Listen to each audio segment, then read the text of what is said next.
There's no doubt that you have your favorites, guys that have grown with the company. Right. They're all kind of on their way out now. I know you're a busy guy, but is there ever a point where you kind of, shit, I'm getting old, finding yourself being nostalgic? I'm getting old? Yeah, just the whole, it's a new wave of mixed martial arts. This is, all these guys are on the way out, and you're directly a part of that, considering when you bought the company and how these guys grew. Right.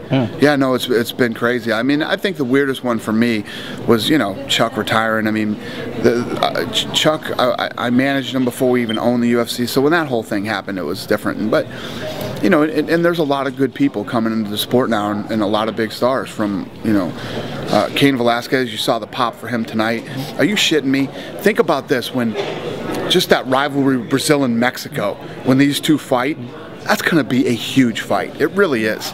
You know, you got stars like Cain, you got John Jones, George St. Pierre is still here, you got Ronda Rousey. I mean, the list goes on and on of all these people, and we had a great season in The Ultimate Fighter.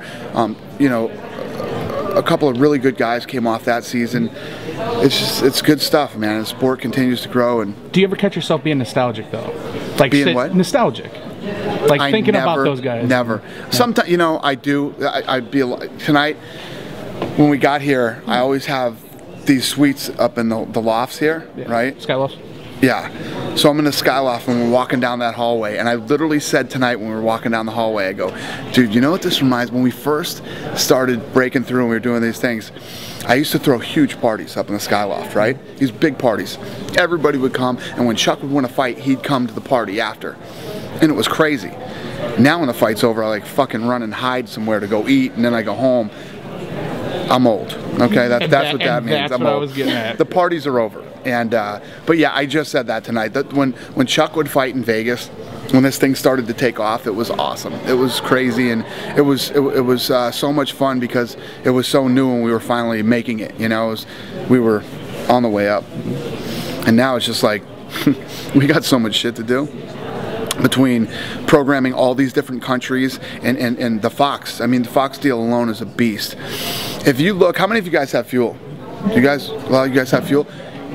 Did you see Fuel before the UFC was on Fuel? Mm-hmm. And I'm not, listen, I'm an action sport. It's like motocross. You never saw it? I never went to Station Woodson. Yeah. It had an MA on it. It's like biking. If you saw the turnaround from how that network was to what it is now, it's unbelievable.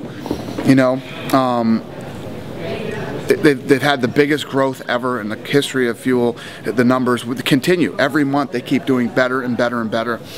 And the television, the network is badass. If you're a UFC fan, I feel sorry for the people that don't have Fuel, because it is an awesome network. Cool.